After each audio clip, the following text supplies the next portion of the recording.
The elite trader does not think or care about how much money they're going to make on their next trade, or how much they might lose for that matter. Those thoughts have little to no emotional impact on them whatsoever.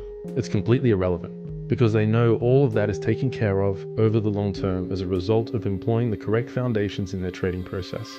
Of course, there are times when their system is doing particularly well or particularly poorly, and that may still affect their emotional experience. Successful traders are not immune to joy or suffering or stress, but those feelings are definitely subdued and mitigated by the fact that their perspective is shifted from the short term to the long term, and their focus is process-oriented instead of solely results-oriented. Great traders don't make lots of money from their efforts at trading directly.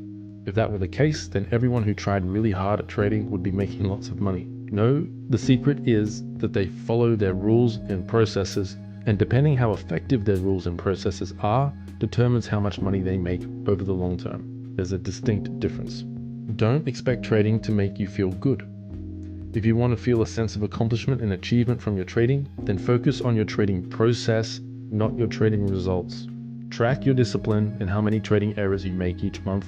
Train yourself to think in terms of the bigger picture, and then you will begin to feel good about yourself when you exercise self-discipline and proficient trading skills and stick to the plan. There's a big difference between feeling good when you win a trade and feeling good because you followed your processes properly. It takes time for your processes to play out, so it will take time for you to feel good about yourself if you focus on judging yourself based on the progression of your process, which means you can't expect trading to make you feel good all the time. If you enter the business with that expectation, then you will find the journey unpleasant, speaking from experience. You need to develop an appetite for challenge, or else the challenges will overwhelm you. What is going on, my lovely, lovely friends? Candace B here. Thank you so much for coming to my channel. Happy September, friends. This is my favorite time of the year because my birthday's in September. It's at the end of the month, the 28th of September to be exact. And I just love fall weather. You know, where I live, it's getting a little bit chillier, a little bit crispier, but there's still nice sun. It's a beautiful day. It's the weekend, and today we are going to back test. So I hope you guys have been doing great. I hope you've had a great week, and I hope you've had a profitable week. And if you haven't had a profitable week, I hope that you've learned something this week, you know, in your trading that will allow you to go into next week just very strong mentally and just ready to do well and put your best foot forward, because that's all we can do when it comes to being a trader. We can just put our best foot forward, you know, keep our psychology intact and go from there. So yeah, like I said, I really want to do some back testing before I start my weekend. I think it's really important because I haven't done too bad since I've started back trading. I did end the month of August being down 0.5% on my account overall for the month, which I feel like is not bad at all. But I think that psychology is definitely something that has been a huge factor in my trading results. So I think I want to back test maybe August. So that being said, let's get into this video. So as you can see, I of course have the NAS 100 chart on my screen. Let us go ahead and just go back to, I'll do the beginning of August. I didn't get a chance to trade the beginning of August. I traded towards the end. I think the 19th was like the first time I took a trade since before my little break. So let's just go from the beginning, August 4th, and see what happens from there.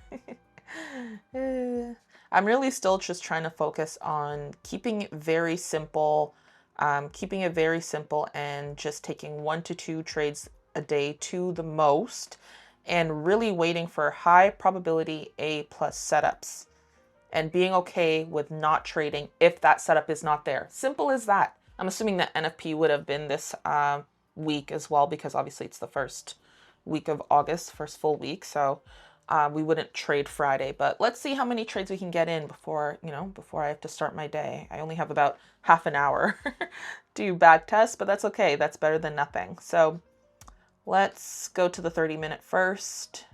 Actually, let's go to the 1 hour. Let's go back to let's go to the 4 hour. 4 hour is showing very, very strong bearish sentiment. Very strong bearish sentiment. The bears are clearly in control. They broke in every level to the left here. As you can see, every level has been broken. You know, price was making higher lows, higher highs, and then boom, this bearish push came and took out everything.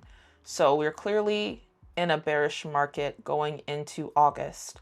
But as you can see, first week of August, we are having a pullback, which makes sense. You know, the market will push in a direction and correct itself. You know, that is normal ebbs and flows. That is the normal ebb and flow of the market. So we see this pull back here, but we're not too sure at this point. The market's not really showing when that pullback will be done. So we'll drop down to the 1 hour. The only thing is I have to push forward because since we just already have seen the 4 hour, we know that price is actually pushing up. So let me just move up. I think it was till, yeah, 10. Okay, so this is what happened. This is what we saw in the 4 hour. Initially, when I first just took a look here, I thought that this level would be of some importance here, where price had pushed down, pulled back, kind of gathered liquidity here before pushing back down. But as you can see, we pushed right back above it. So let's see what happens with this zone. It's 10 a.m. here. So if we go down to the 30-minute, essentially what I would want to see is for price to come back, retest this zone here and reject it for me to take a long position.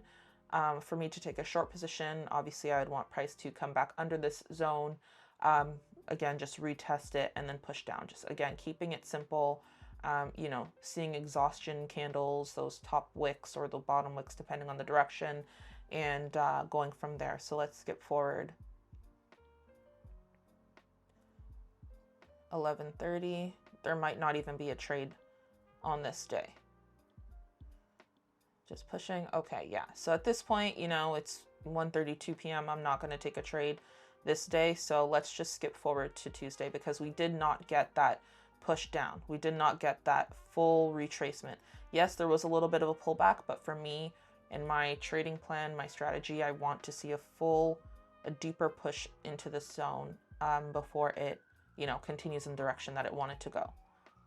I hope you guys don't hear outside. There are like sirens. Hopefully that person is okay. But, ooh, why do I keep doing this? Just skipping forward now.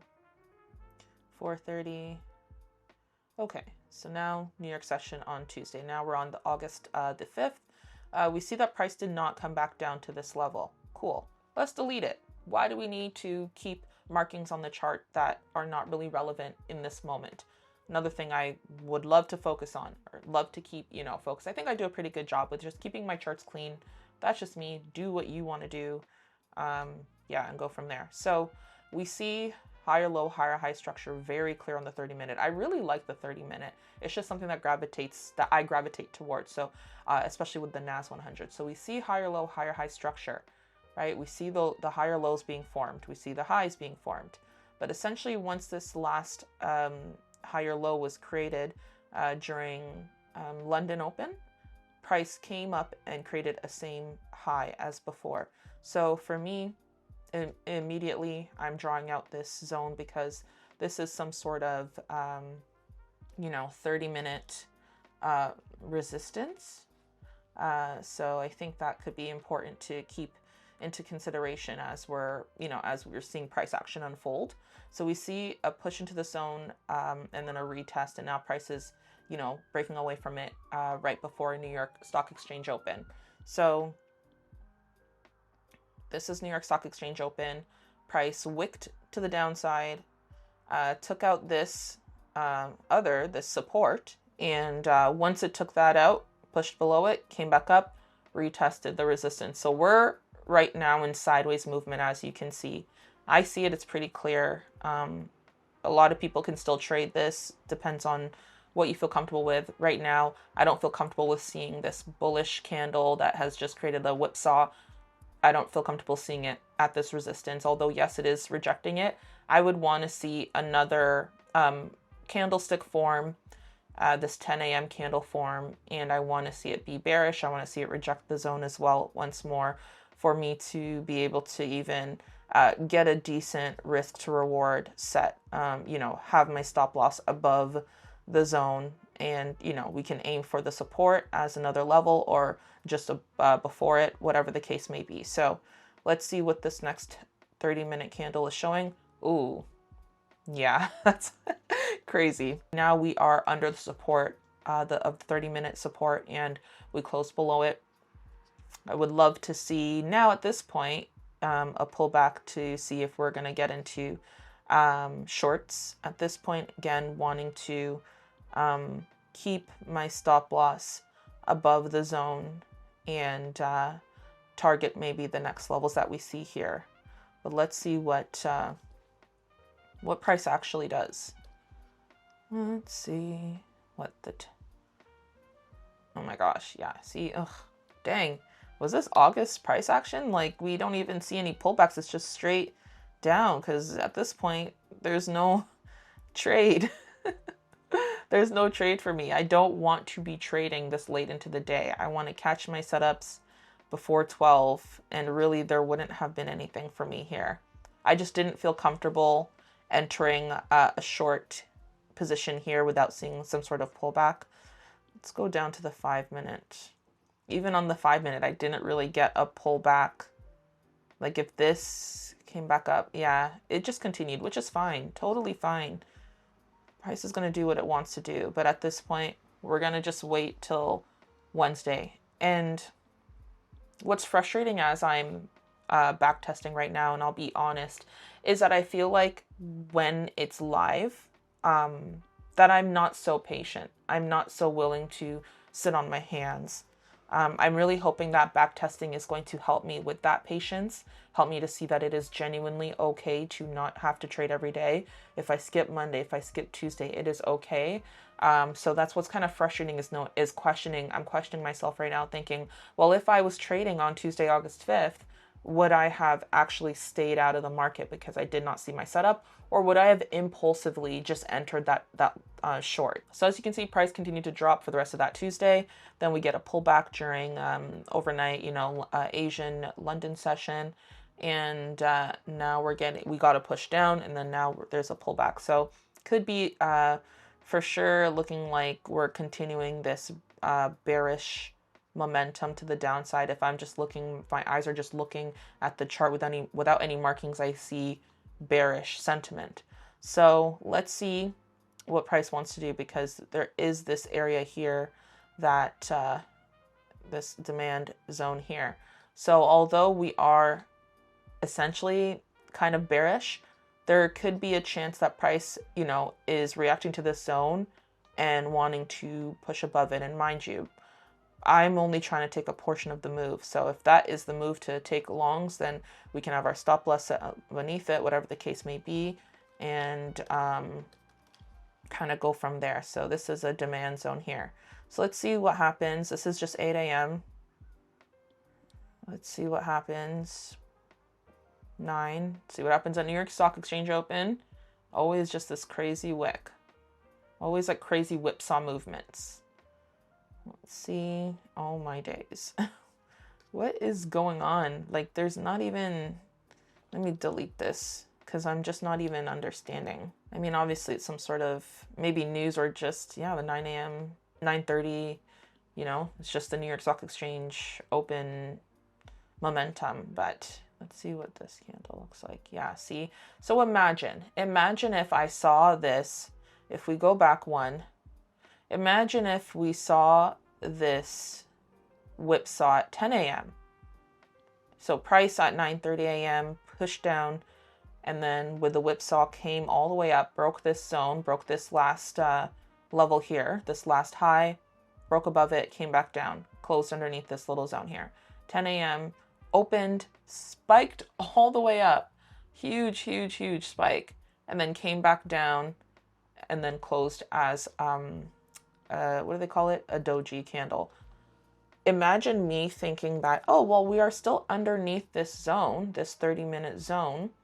Maybe it's a double top. Maybe price is rejecting this. Who cares about this? And I took a short. Well, obviously, we just saw how price just pushed right through. So even if we go down to the lower time frames, like, what is it showing us? It's not even showing any sort of entry point that makes sense. If I'm looking here to take an entry, I'm looking left to see what price wants to do, or what price has already done before. But price action is just going crazy.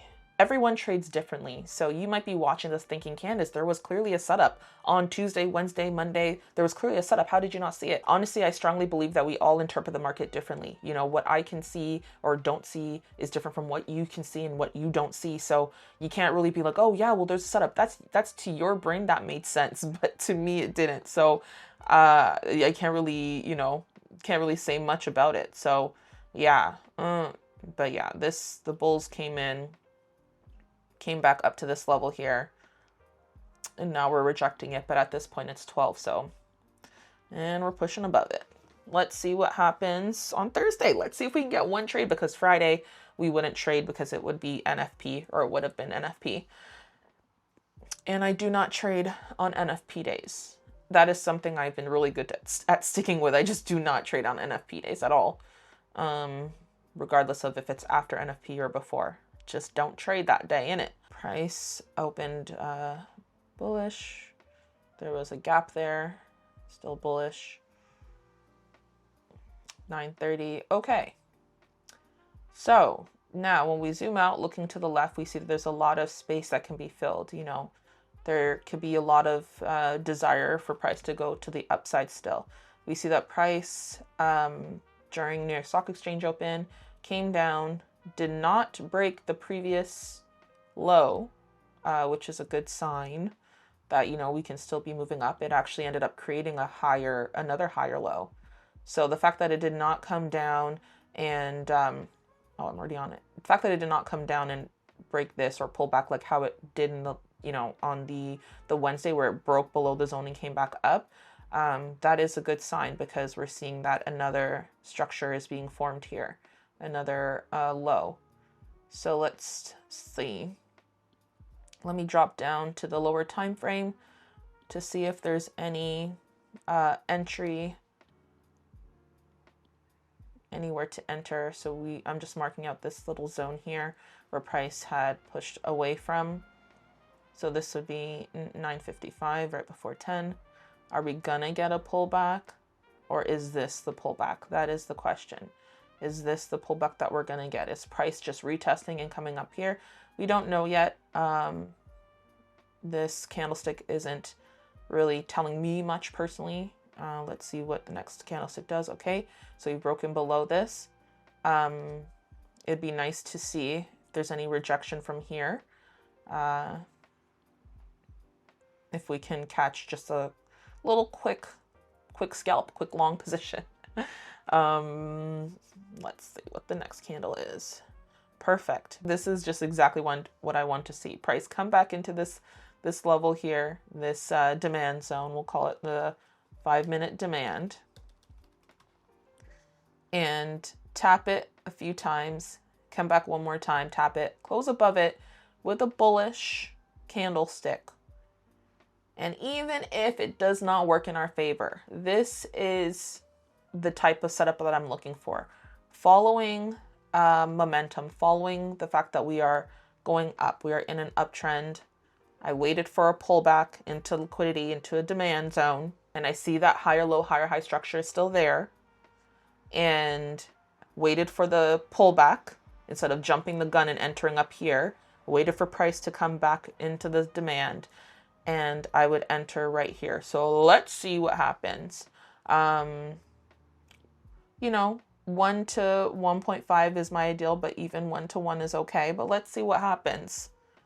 So this is 10:10 in the morning. Okay, still getting tapped. Okay. So we lost 34 points. Oops. We lost 34 points in this trade. That is okay. That is okay, because this is my setup. Either way, I was comfortable with that setup. Let's see what the 30 minutes showing. Yeah, there's that huge bearish engulfing. My goodness. And then let's see what price does after. Oh, it just continues breaking to the downside.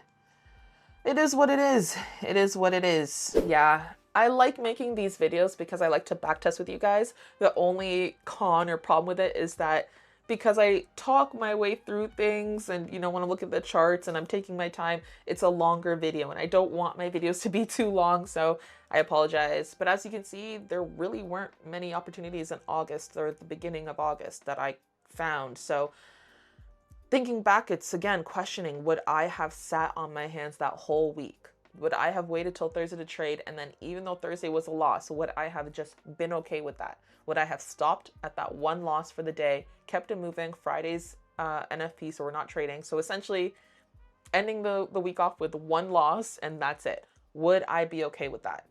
That is the question that I have to ponder and think about, because I should be okay with that. It's not always going to be a winning day or a winning week or a week where there's many, many opportunities. The market will do what it wants to do, and I know it. You know it. We all know it. So when we're trading the live environment, you know, why am I not remembering that? Why am I taking impulsive trades? So yeah, backtesting is important. Definitely do it. You know, if you don't backtest, I strongly, strongly encourage you to.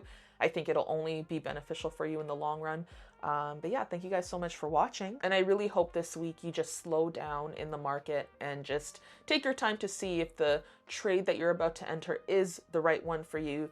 You know, don't give in to impulsivity, don't give in to FOMO and greed and all those things that we know will keep us from being profitable consistently and just doing well as trader and just being mechanical, you know, keeping our emotions at bay and being in control. So yeah, I really hope that this week is great for you guys. God bless you guys. I pray that, you know, you are safe, you are healthy, your families are safe and healthy, your friends, your loved ones, etc. And I just hope that you enjoy life, enjoy this short life that we have outside of trading.